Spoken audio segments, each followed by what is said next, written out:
Welcome to my video on testing the population mean, one population, when sigma is not given, which means you have S instead of sigma, which means in the exercise you will not see the population standard deviation, you'll just see the word standard deviation. That means you have S, not sigma. So let's look at this problem from the worksheet number 5 I picked up. Employees in a large accounting firm claim that the company's mean salary, well, that's a claim, so let's write that. And remember, initially, when I'm writing the given information from the exercise, I personally call that step 0 because it has nothing to do with the 4 steps of the hypothesis testing procedure. Here, I'm just writing down what I read from the exercise.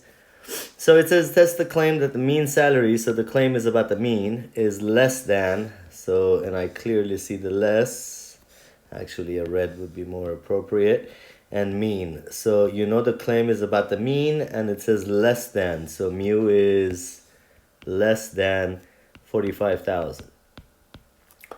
Now in order to test this, we've taken 20 employees, so n is 20, and we revealed that the mean salary of those 20 employees, so obviously that's X bar, is 43,500 with a standard deviation of those 20 people. So obviously, again, that's a sample standard deviation. It belongs to those 20 people, is $5,200. And it's giving me an alpha value of 0.01. And the fact that it says with assuming the population is normally distributed, I just want to make a quick point about that. This is a fundamental assumption about everything we're doing. The entire modules 5, module 6, all of these modules are based on the foundation, on the assumption that the population that you're sampling from has a normal distribution, because if it doesn't, then none of the stuff we're doing is valid. So just for the sake of being official, you have to assume that the population that you're working with is normally distributed. I know that's a big assumption, but in social sciences, that's always true.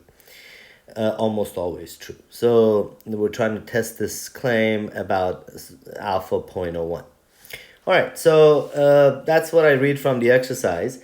Now, the only thing I need to do before I move on to step 1 is to construct the counterclaim.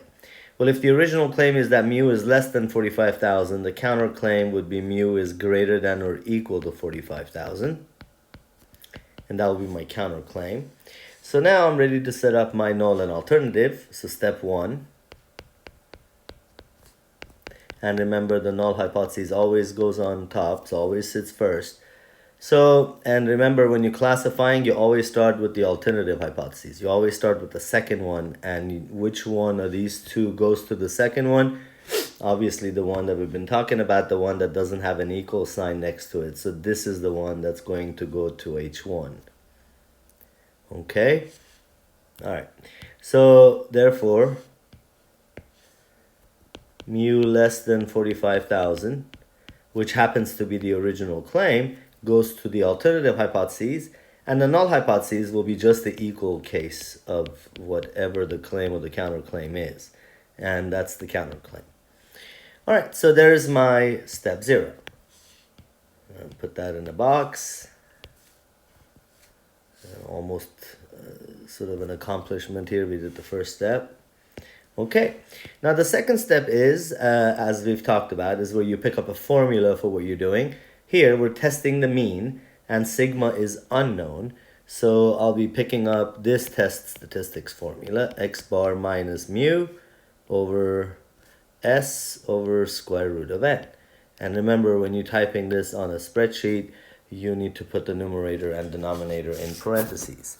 So I am going to type this on a spreadsheet for you so you guys can see how it's done. I've done that before on our Zoom lectures, but I'll do it again here for you. So let's go to my Excel sheet. So I have x bar, I have s, I have n, and I have mu. X bar is 43,500. My S is 5,200. My N is 20. And my mu is 45,000. Now I need to calculate my test statistics. Let me make it a bit bigger. Okay, so my test statistics is X bar minus mu. Notice I'm putting it in parentheses, divide by open parentheses, S, divide by the square root of n. Close, close. So X minus mu, divide by S, divide by square root of n. And my test statistics is minus 1.29. Okay, so that's on the spreadsheet. So let's go back to my notability. Okay, so now I could actually write my test statistics. I don't need to write the formula. Easy does it. So my t-value, my test statistics is minus 1.29. And that is step 2. Excellent. So step 1 done, step 2 done. Let's move on to step 3. Step 3 is the graphing step, is where you construct the rejection region. So let's do that. So I'm going to draw my distribution, which in module 6 is going to be all bell-shaped curves, either Z or T. In this case, it's the t-axis. This is 0. Excellent. So now I have to figure out if it's a left tail, right tail, or two-tail. And we've talked about this many times. The way you figure out which one is to look at the direction of the inequality in high. And here, direction of the inequality, if you look at it as an arrow, is pointing to the left, which means this is going to be a left tail test. Okay, so let's draw a left tail test here. That means the rejection region is in the left tail. All right, and I always draw my rejection region in red. So let's do that.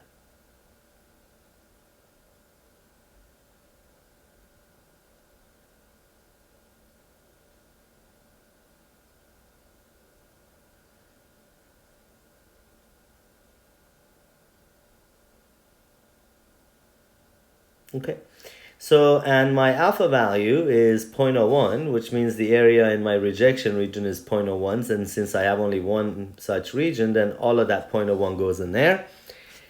So now I know I'm looking for a t-value here, which means I have to use the command t dot inverse dot two tail.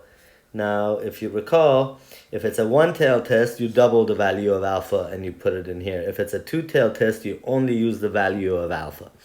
This is a one-tail test, so I will double alpha because it needs two-tail area. So you get 0.02 if you double 0.01. And then the second part will be the degrees of freedom, which is n minus 1. N here is 20, so n minus 1 will be 19. And if I type t dot inverse dot two tail of 0.02 comma 19, I will read negative 2.54 if I round it to 2 decimal places. Okay, and you should verify this yourself. And that is my step number 3.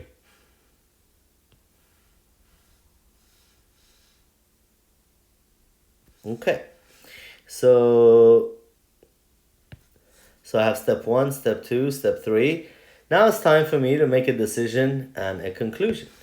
Now, decision, conclusion. Now my decision has to do with whether the test statistics falls in the rejection region or not.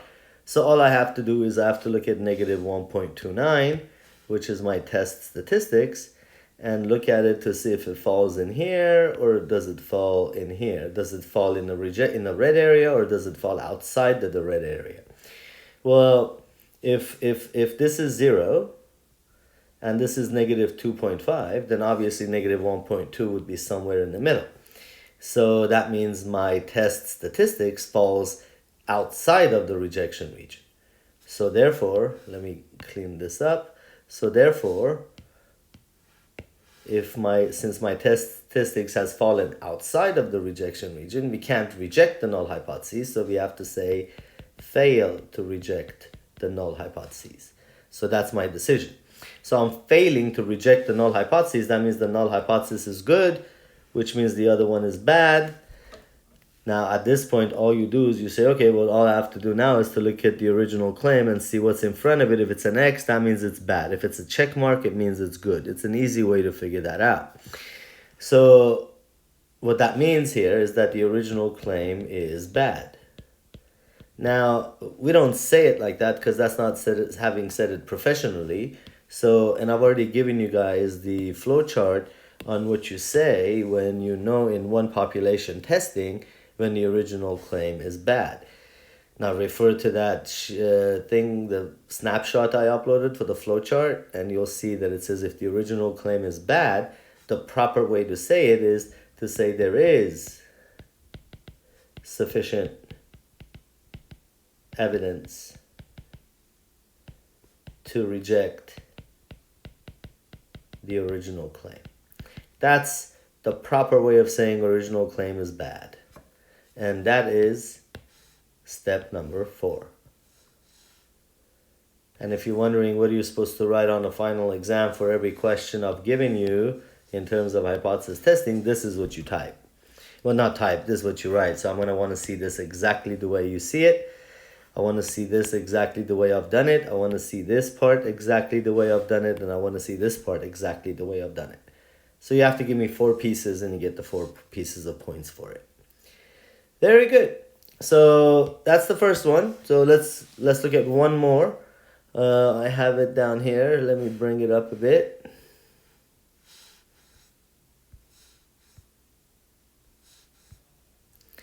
All right, so here's my problem. I'm looking at number 13 on your worksheet. Again, this is a problem of testing the mean where sigma is not given. I have to use S, which is the t test. So what we have here is at a university, 46 randomly selected students. So n is 46. Again, this is step 0. So 46 randomly selected students rated their physics professor on a scale of 1 to 10. The average score was 6.5, so x bar was 6.5, with a standard deviation, which is S, of 1.4. Alpha is 0.1, and it's asking me to test the claim that the mean is equal to 6.9. So it's quite clear that the original claim is that the mean is equal to 6.9. And remember, at this point, you immediately got to figure out the counterclaim, which is mu not equal to 6.9. So that's what I've been given, and I need to test this original claim. So let's start. Again, we start with the first step, which is the null and the alternative hypotheses. Now, again, the inequality goes to the alternative, so mu not equal to 6.9, which is the counterclaim, goes to the alternative. The equality always goes to the null hypotheses, and that happens to be the original claim, and there's my step 1.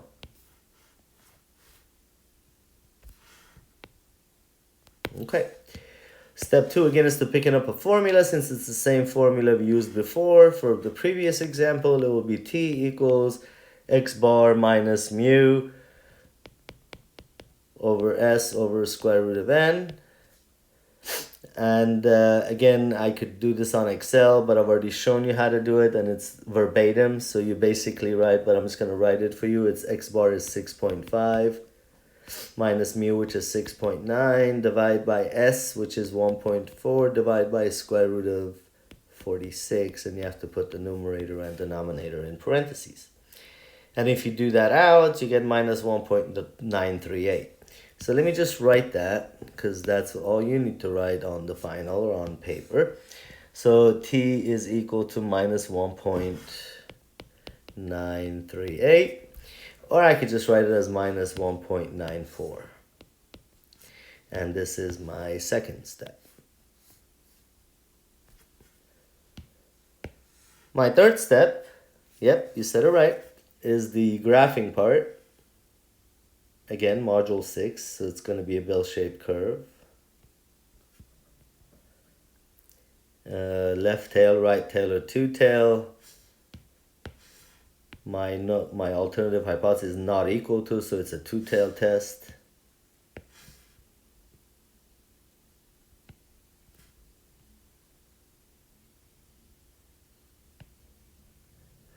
And again, I draw it in red.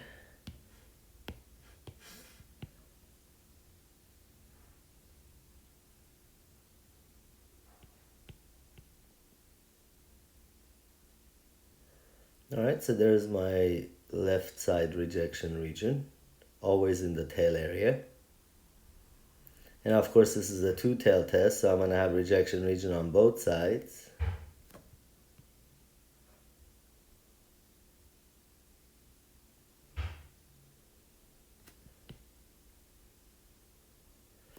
Alright, so now I'm going to have to be looking at alpha, because alpha is what tells me what to do in terms of what value to use for my command in Excel to find the t or z value, in this case the t value. So my alpha is 0.1, which means the area in both of these tails together is 0.1. Which means if I wanted to know how much is in each tail, which is unnecessary, it would be 0.05 in each tail. Alright, so I need to find the two gatekeepers, so I need to know where my rejection region starts from. This is a t command, so it will be equal to t dot inverse dot two-tail. Now remember, if it's a two-tail test, then you don't need to double alpha, you just use alpha as is, so it's 0.1. And since n is 46, your degrees of freedom is n minus 1, so it'll be 45. Now if I do that, and I type that on Excel, and please do verify that, you get a t-value, the gatekeepers will be 1.6794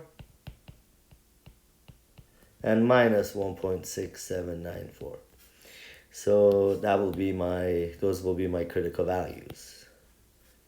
Okay, and that does it for step 3. Now, of course, you could have written this as 1.68.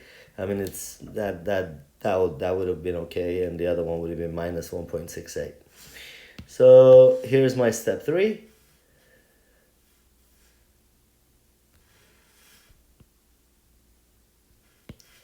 Okay, so again, now I'm left to simply just figure out what the decision is and what the conclusion is. Now the decision again has to do with where the t-value from the test statistics falls inside or outside of the rejection region. Remember, the middle is 0, so here is I need to look at this minus 1.94 and to see where it's at. Where is minus 1.94? Well, it's not here at 0, it's negative, and this is negative 1.6, but that's negative 1.9, so it's further down, so it looks like negative 1.94 happens to be in the rejection region this time. Okay, so let me get rid of these. All right, so my test statistics falls in the rejection region. So my decision is to reject the null hypotheses. And if I reject the null hypothesis, that means the null hypothesis is bad and the other one is good. Now at this point, all I do is I have to look at to see what's going on with the original claim. The original claim has an X mark in front of it, which means it's bad. So original claim is bad. But again,